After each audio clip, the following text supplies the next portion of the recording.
परमात्मा की सृष्टि की रचना कार्य की शुरुआत जिस टंकार से हुई उसी को हम ब्रह्मनाद तथा ओंकार कहते हैं।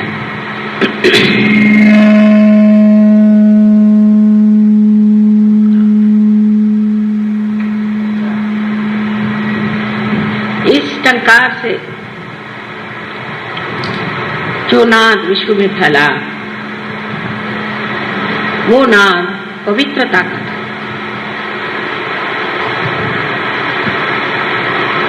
सबसे प्रथम परमात्मा ने इस सृष्टि में पवित्रता का संचालन किया।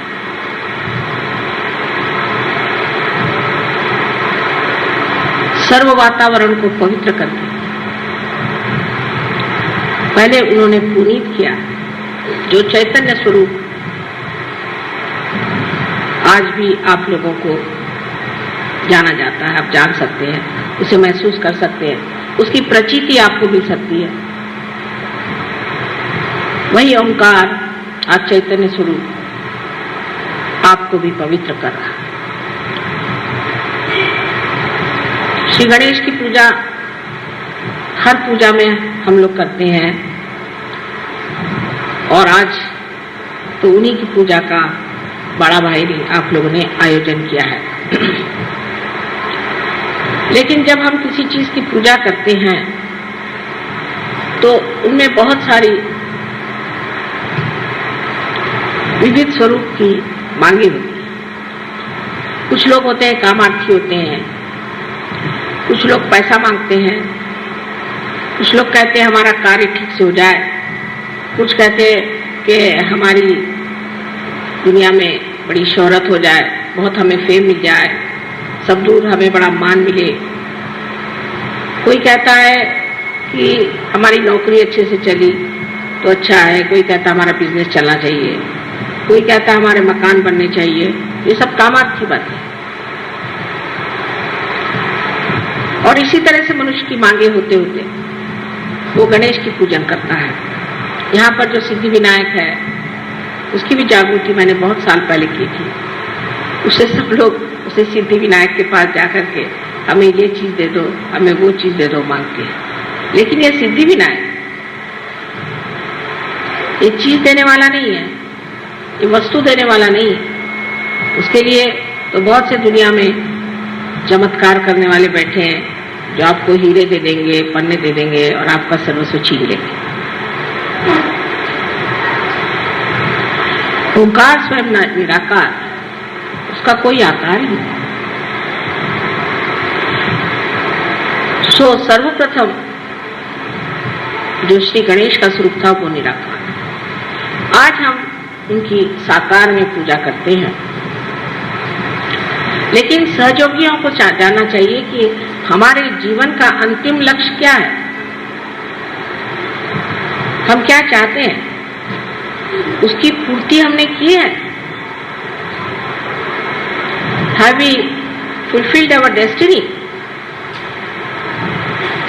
हम किस लिए सहयोग में आए? इसलिए आए कि हमारी तंदुरुस्ती ठीक हो जाए, हमारा बिजनेस ठीक हो जाए और हमें बड़ी मान्यता मिले, हम इलेक्शन में जीत जाएं। ये तो सभी मानते हैं, इसमें कौन सी विशेषता है? लेकिन सहयोगियों को ये सोचना चाहिए कि आज जो हम एक नए स्तर पे उठ खड़े हुए हैं, एक नए मंजिल पर खड़े हुए हैं, तो इससे हमें क्या पाने का है और हमारी क्या इच्छा है। फिर यही बात आती है कि जिस गणेश को आप पूछते हैं आज साकार में, उसे निराकार में प्राप्त करना है, उसको अपने अंदर प्राप्त करना है, अपने अंदर विराजना है। ये नहीं कि गए उनको फूल चढ़ा दिए, तो सभी करते, उनको फूल चढ़ा दिया, उनकी पूजा कर दी, माँ की भी पूजा हो गई, गौरी की भी पूजा हो गई। लेकिन उनकी शक्ति आपके अंदर आप संग्रहित कर सकते हैं, उसका आप परिणाम दे सकते हैं, आप उससे अपने चित्त को, अपने मन को, बुद्धि को, वाणी को भी शुद्ध कर सकते हैं और इसके अलावा आप दूसरों को भी ये शुद्धि दे सकते हैं। ये गणेश ही के जैसा आपको हमने बनाया, हमने आपको आत्म साक्षात्कार जिस तरह से गणेश को बनाया गया उसी प्रकार आपको बनाया, उसमें कोई फर्क नहीं, एक ही तरह से एक ही ढंग से बनाया। लेकिन कहाँ गणेश?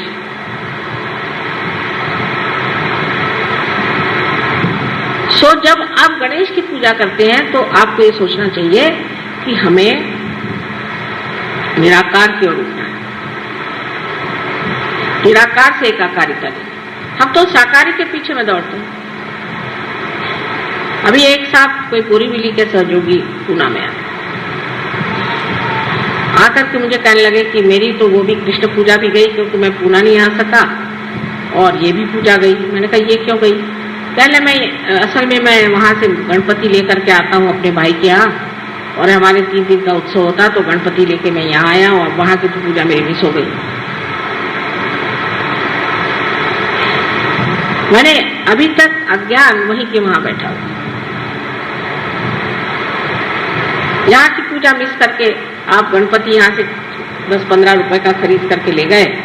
गणपति को खरीदा भी जाता है, आप हमें नहीं खरीद सकते, पर गणपति को तो आप खरीद सकते हैं। और फिर जो गणपति के नाम पे जो धंधे कर रहे हैं, इसीलिए पूना में आजकल बरसात हो रही है, इससे गणपति के वो मार्ग ही बंद हो जाए।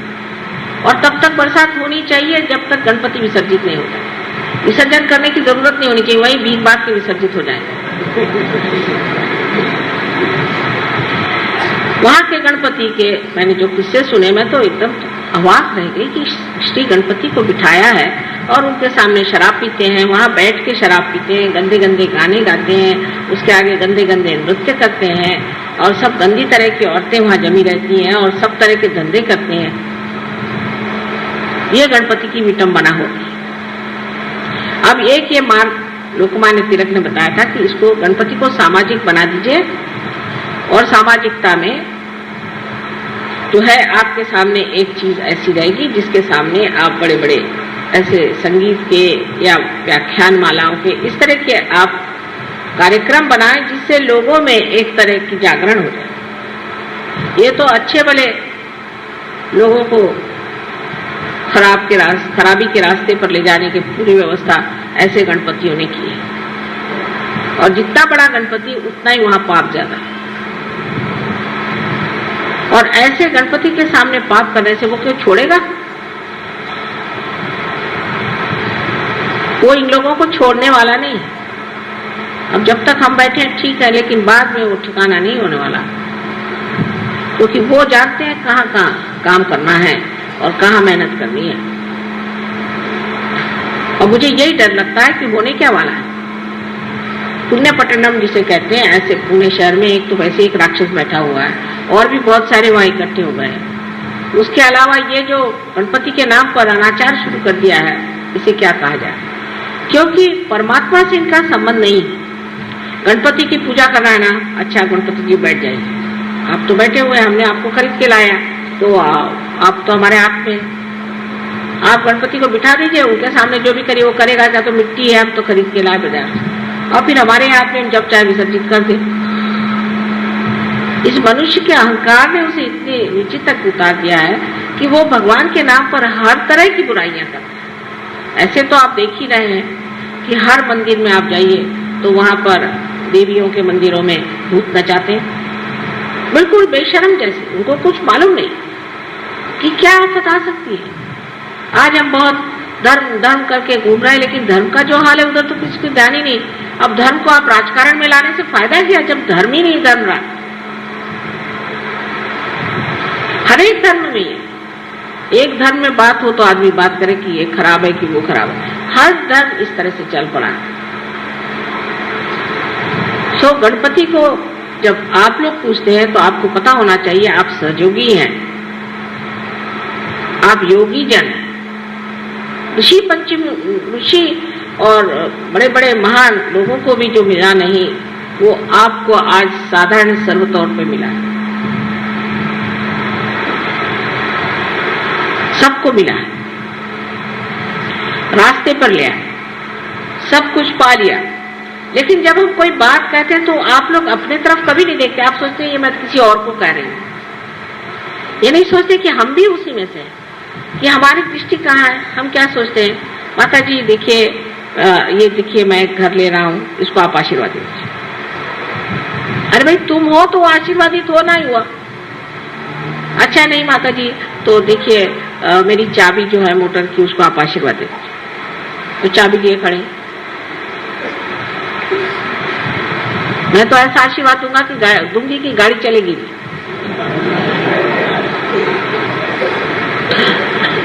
और फिर जबरदस्ती करना कि आप मेरे घर आओ, मेरे घर नहीं आओगे तो ये होगा। और वहां जाकर के सुनेंगे क्या कि मेरा बिजनेस ऐसा है, मेरा ऐसा है, मेरा वैसा। ये सहयोगियों के लक्षण नहीं है। सहयोग जो करते हैं उनको याद रखना चाहिए कि हमें निराकार में उतरना है। यानी आप निराकार नहीं होने वाले, साकार में रहते हुए ही निराकार के आप पूरी तरह से माध्यम बनने वाले हैं। आपसे तो अच्छे रेडियो है, जिसको रेडियो बना दिया। अगर सब किसी को रेडियो बनाए तो उसने अपने हाथ से रेडियो बनाया और उसको जब कनेक्शन किया तो उसमें से संगीत सुनाई देता। कोई रेडियो धूल तो नहीं फेंकता। तो सर्वप्रथम हमारे अंदर गणेश जी को हमें जगाना है। सिर्फ पूजा मात्र नहीं, लेकिन उसे अगर जगाना है तो सर्वप्रथम हमें देखना चाहिए कि हमें शुद्ध होना है, हमारे अंदर शुद्धता आनी चाहिए। सबसे पहली शुद्धता है कि हमारे जो मौलिक बातें हैं उसकी ओर ध्यान देना। आजकल के सिनेमा और आजकल की सब चीजें आने से हमारी आंखें तक खराब होती और वो अबोधिता, वो निश्चल और निर्वाज प्यार संसार से मिट गया है। कोई सोच भी नहीं सकता कि ऐसा कोई प्यार कर सकता। और इस उधेड़ गुण में मनुष्य रहता है कि किस तरह से हम इस कार्य को ऐसा करें कि जो सहयोग भी चलता रहे और हमारे ये धंधे भी चलते रहे।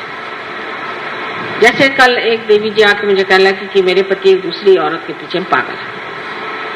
मैंने कहा उसको छोड़ो, यही कह ले। वो तो कह रहे मैं परम सहयोगी हूँ, मुझे कैवल्य मिल गया और माता जी से संबंध मेरा और है और ये संबंध मेरा और है।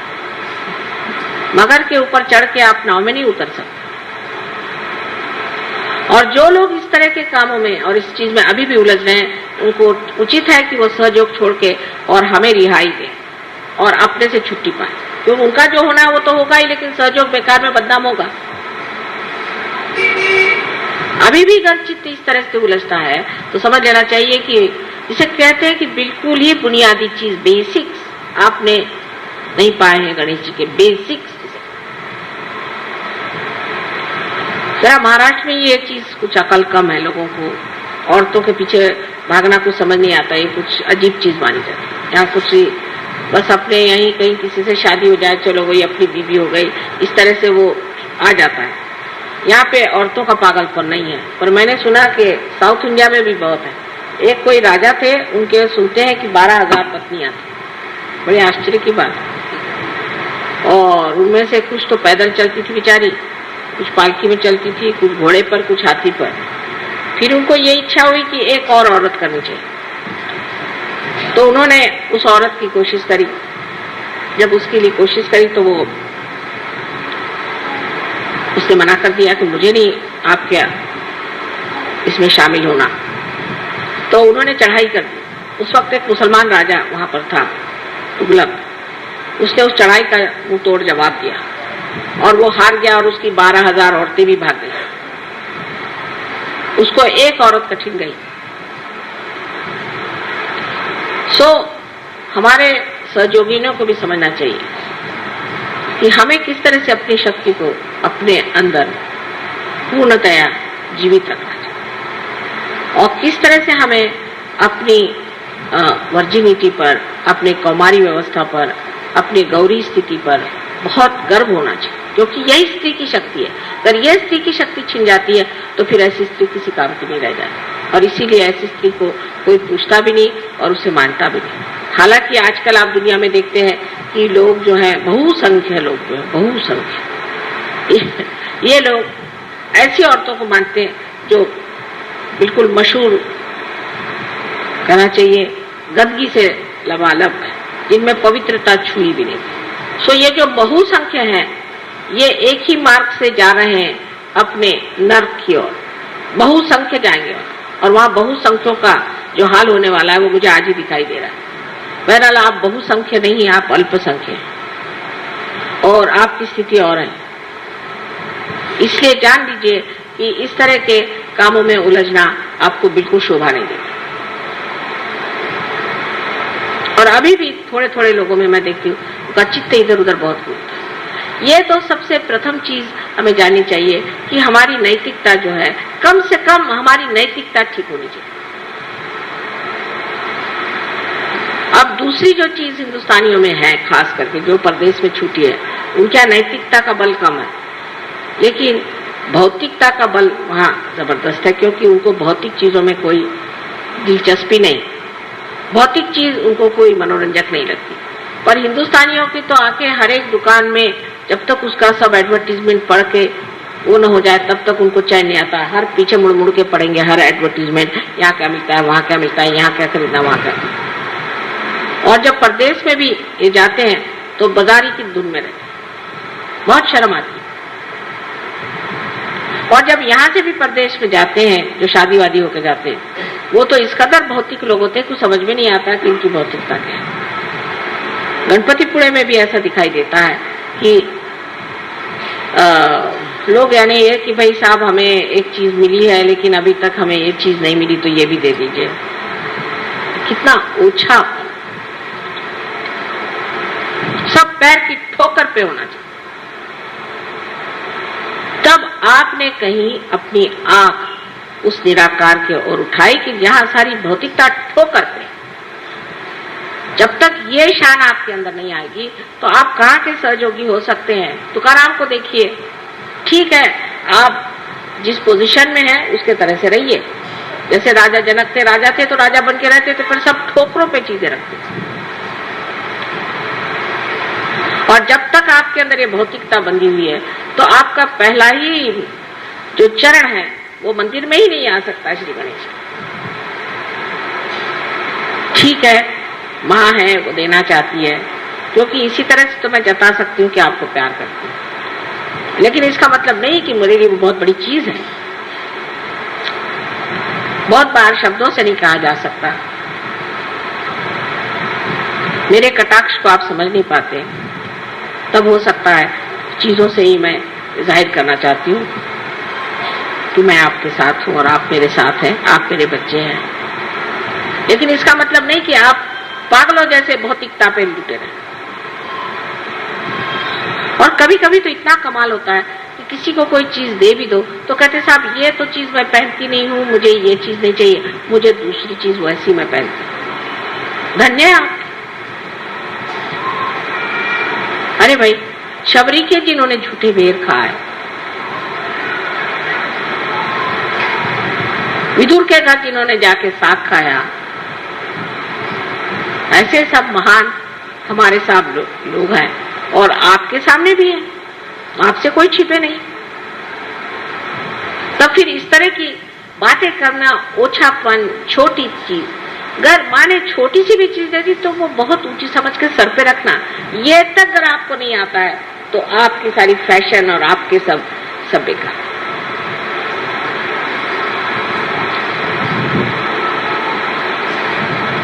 जो चीज श्री गणेश की है उसमें सबसे पहली चीज है कि मनुष्य को अपना चित्त स्वच्छ कर लेना चाहिए। चित्त स्वच्छ करने का तरीका, ये चित्त कहाँ है आपका? चित्त अगर परमात्मा में है तो शुद्ध है ही आप, क्योंकि चैतन्य आप में बह रहा है। पर चित्त आपका इधर उधर है तो उस चित्त का फायदा क्या? जब तक आपका चित्त शुद्ध नहीं होगा तब तक आप ज्ञान को प्राप्त ही नहीं कर सकते, क्योंकि चित्त में ही आपका सारा चैतन्य बह रहा है। चित्त से ही आप जानते हैं। जिसका शुद्ध चित्त होता है सिर्फ विचार मात्र से कार्य हो सकता है, ध्यान देने से ही कार्य हो सकता है, और कभी कभी उसकी भी जरूरत नहीं पड़ती। जिस शक्ति को आप प्राप्त करना चाहते हैं, जिससे कि आपकी अंतिम जो कुछ भी, जिसे आप ध्येय कहिए ये अपना लक्ष्य है जिसे आप प्राप्त करना चाहते हैं, वो है ये चैतन्य जिसको आप अंदर बसाना चाहते हैं, जिसके अंदर ये शक्ति है कि जिस शक्ति के कारण आप अनेक कार्य कर सकते हैं, उसको छोड़ करके आप क्या ये बेकार चीजों के पीछे पड़े।